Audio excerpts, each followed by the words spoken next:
Ayo dibuka dulu wajahnya. Ini wajah tuh ini. Wajahnya dibuka dulu lah. Keren ngono. Tadi kok nggak dibuka waktu Bu siapa Cindy tadi. Hah? Malu. Malu-malu Ustaz. Jadi laki-laki itu yang keren ya. Harus pede. Ganteng-ganteng kan loh. Iya Pak Ustaz. Harus keren ya. Pengusaha 99% keren dan ganteng ya. Apalagi pengusaha muslim ya. Jos. Baik, kita mulai. Assalamualaikum warahmatullahi wabarakatuh. Waalaikumsalam warahmatullahi wabarakatuh. Mari kita berdoa bersama-sama. Raditu billahi rabbah wa bil islami dina wa bi Muhammadin nabiyya wa rasulah. Rabbi zidni ilma warzuqni fahma. Amin. Bismillahirrahmanirrahim. Kita mulai dari kelompok satu, dipercepat ya karena sekarang rencananya ada dua kelompok yang mau maju ya. Yang pertama kelompok satu, Ustadz ngasih waktu ya 5 menit sampai 7 menit lah ya untuk presentasi.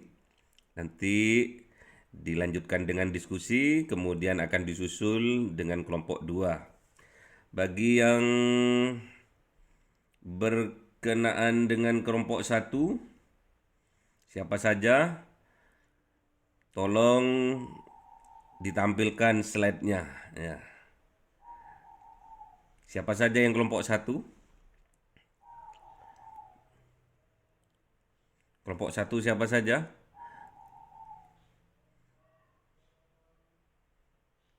Halo? Kok nggak ada suaranya kelompok satu?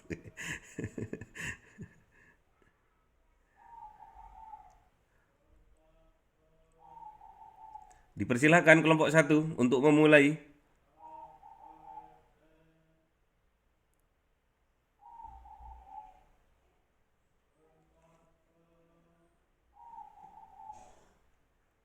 Halo, kelompok satu mana suaranya? Kok nggak ada? Kelompok satu?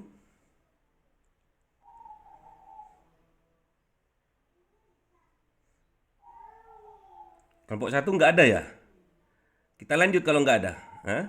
Ada nggak kelompok satu nih? Kelompok satu ada?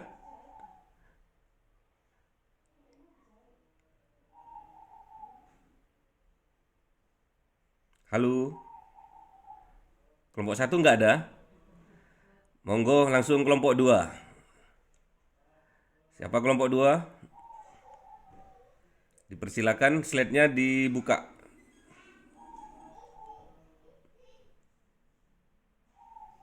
Halo kelompok dua. Siapa kelompok dua Halo kemarin? Ustaz. Hah? Halo Ustaz. Lagi dipersiapin Ustaz. Oh siap, oke. Dari kelompok 2 yang terdiri dari 5 anak. Yang pertama Eko Setiawan. Siapa itu? Bapak itu Ustaz. Hah? Bapak Eko.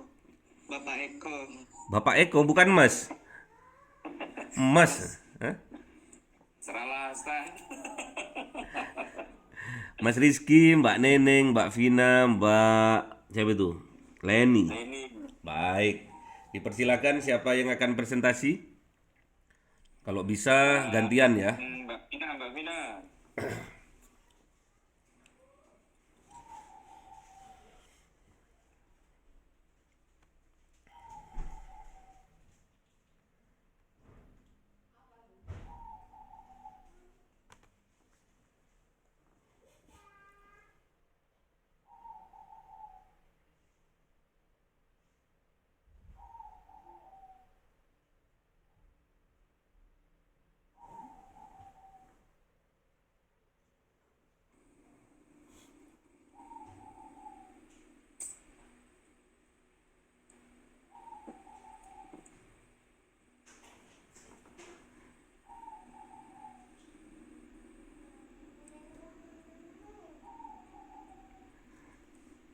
Siapa yang mau presentasi?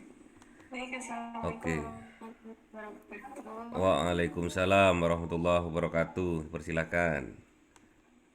Ya, di sini saya akan membahas tentang presentasi bahasa Indonesia.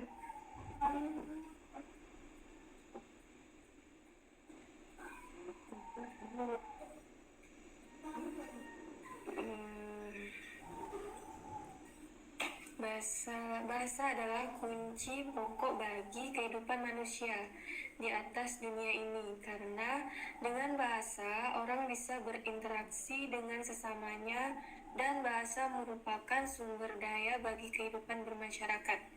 Adapun bahasa dapat digunakan apabila saling memahami atau saling mengerti arah hubungannya. Dengan penggunaan sumber daya bahasa yang kita miliki, kita dapat memahami maksud dan tujuan orang lain.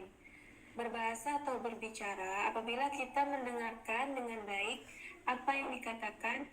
Untuk kita, keberagaman berbahasa sangatlah penting supaya komunikasi berjalan dengan lancar. Selanjutnya, pengertian bahasa Indonesia yang baik dan benar dan hal-hal yang perlu diperhatikan dalam bahasa Indonesia. 1. Pengertian bahasa Indonesia yang baik dan benar. Bahasa Indonesia yang baik dan benar adalah bahasa Indonesia yang digunakan sesuai dengan situasi pembicara, yakni sesuai dengan lawan bicara. Udah habis loh, udah jalan loh nih nanti. Pak Eko, di mute Pak Eko. Lanjut, sesuai dengan Pak Eko lawan di mute, bicara, Pak Eko di mute. dan ragam pembicara.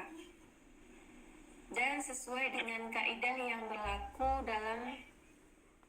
dalam bahasa Indonesia, seperti sesuai dengan kaidah ejaan, punktuasi, istilah, dan tata bahasa.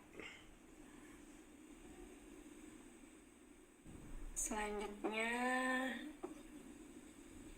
bahasa yang baik dan benar memiliki 4 fungsi, yaitu fungsi pertama, pemersatu kebinekaan rumpun dalam bahasa dengan mengatasi batas-batas kedaerahan. 2. Fungsi penanda kepribadian yang menyatakan identitas bangsa dalam pergaulan dengan bangsa lain.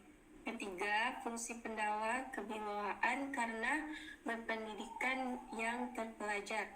Dan yang keempat yaitu kerangka acuan tentang tepat tidaknya dan betul tidaknya pemakaian bahasa. Selanjutnya, di sini ada pula contoh menggunakan bahasa yang baik dan benar. Contoh pertama itu seperti, apakah kamu sudah belajar? Dan di sini tempat pembuangan sampah. Bagaimana cara membuat nasi goreng ayam? Bagaimana cara membuat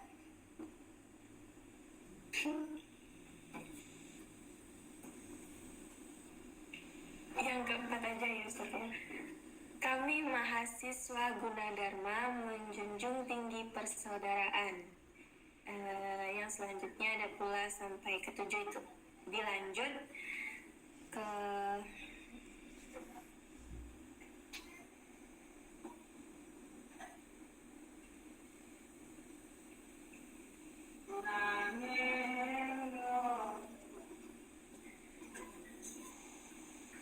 berikutnya.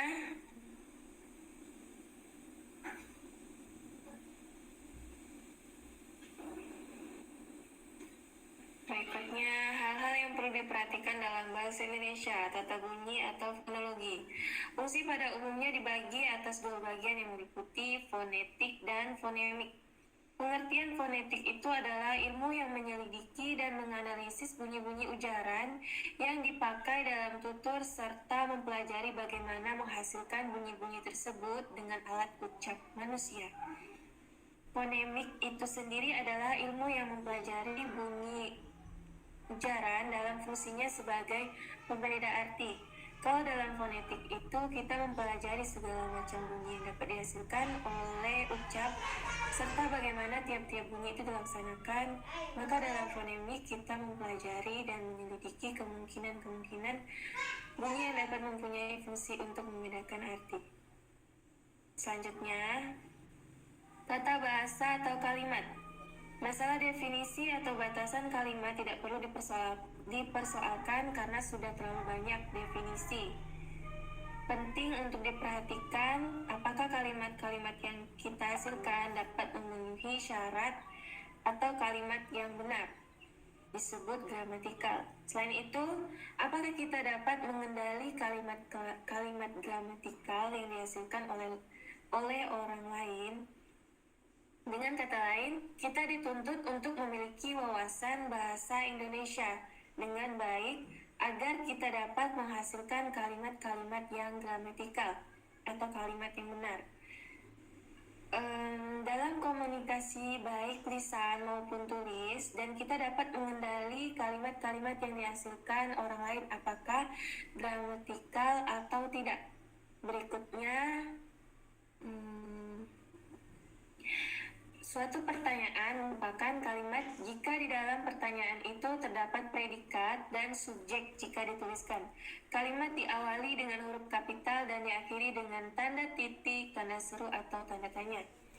Pernyataan tersebut adalah pengertian kalimat dilihat dari segi kelengkapan gramatikal, kalimat ataupun makna untuk kalimat yang dapat mandiri. Kalimat yang tidak terikat pada unsur lain dalam pemakaian bahasa. Dalam lisan terdapat tuturan yang hanya terdiri dari atas unsur subjek saja atau keterangan saja. Selanjutnya, kosakata. Dalam menggunakan bahasa Indonesia yang baik dan benar, kita dituntut untuk memilih dan menggunakan kosakata bahasa yang benar. Membedakan antara ragam bahasa baku dan ragam bahasa tidak baku, baik tulis maupun lisan. Ragam bahasa dipengaruhi oleh sikap penutur terdapat kawan bicara, atau jika lisan penulis terdapat pembaca. Perbedaan itu dampak dalam pilihan kata dan penerapan. Namun, keterampilan menggunakan bermacam ragam bahasa itu bukan merupakan warisan melainkan diperoleh. Pengalaman keterbatasan pengusahaan ragam menimbulkan kesan bahwa penutur itu kurang luas pergaulannya. Selanjutnya,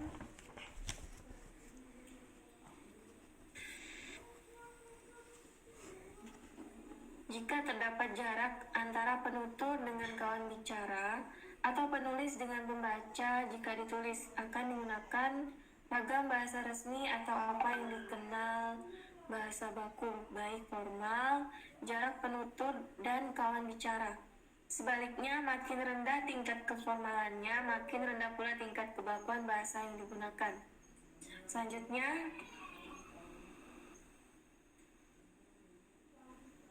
ejaan.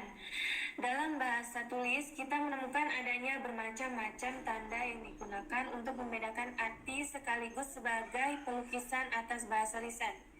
Segala macam tanda tersebut untuk menggambarkan perhatian antara perhentian akhir, tekanan, ejaan. Suatu bahasa tidak saja berkisar pada persoalan bagaimana melambangkan bunyi-bunyi ujaran, seperti bagaimana memotong-motong suku kata, bagaimana menggabungkan kata-kata baik dengan imbuhan-imbuhan maupun antara kata dengan kata. Pemotongan itu harus berguna, terutama bagaimana kita harus memisahkan huruf-huruf itu pada akhir suatu baris. Bila baris itu tidak memungkinkan kita menuliskan seluruh kata di sana, kecuali itu, penggunaan huruf kapital juga merupakan unsur penting yang harus diperhatikan dalam penulisan. Bagaimana menggambarkan lambang-lambang bunyi ujaran dan bagaimana interaksi antara lambang-lambang itu. Selanjutnya, makna. Pemakaian bahasa yang benar berkaitan dengan ketepatan menggunakan kata yang sesuai dengan tuntunan makna. Misalnya, dalam bahasa ilmu tidak dapat digunakan kata-kata yang bermakna konotatif, atau kata kiasan tidak dapat digunakan dalam ragam bahasa ilmu. Jadi pemakaian bahasa yang benar itu adalah pemakaian bahasa yang sesuai dengan kaidah-kaidah bahasa. Selanjutnya, kriteria pemakaian bahasa yang baik adalah ketepatan memilih ragam bahasa yang sesuai dengan kebutuhan komunikasi dan tempat pembicaraan. Selain itu, bahasa yang baik itu bernalar dalam arti bahwa bahasa yang kita gunakan itu logis dan sesuai dengan tata nilai masyarakat kita. Selanjutnya, pemakaian kata dan kalimat. Kata yang dipakai dalam bahasa Indonesia itu adalah kata yang tepat dan serasi serta baku. Kata yang tepat dan serasi itu merupakan kata yang sesuai dengan gagasan atau maksud penutur atau sesuai dengan arti sesungguhnya dan sesuai dengan situasi pembicara, seperti sesuai dengan lawan bicara, topik pembicaraan, ragam pembicaraan, dan lain-lain. Selanjutnya, kalimat yang dipakai dalam bahasa Indonesia itu adalah kalimat yang efektif.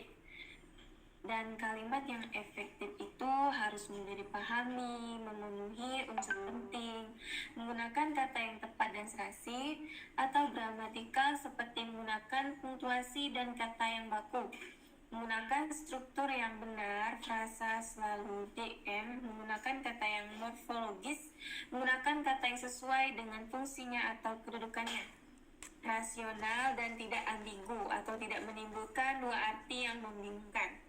Selanjutnya, pemakaian paragraf dalam bahasa Indonesia. Paragraf yang dipakai dalam bahasa Indonesia itu adalah paragraf yang baik. Itu meliputi mempunyai satu pikiran utama, mempunyai koherensi yang baik, atau hubungan antar unsurnya sangat erat, dan semua unsurnya tersusun secara sistematis, menggunakan kalimat yang efektif. Baik, terima kasih untuk Bapak Budiono. Kesimpulannya bisa juga dengan demikian bahasa Indonesia yang baik dan benar adalah bahasa Indonesia yang mudah dimengerti sekaligus mengikuti kaidah kebahasaan yang berlaku. Baik, sudah selesai. Baik, jangan ditutup, langsung ke slide pertama. Tolong di ke atas menuju slide pertama. Baik, yang slide pertama aja, slide pertama. Judul tadi. Slide pertama.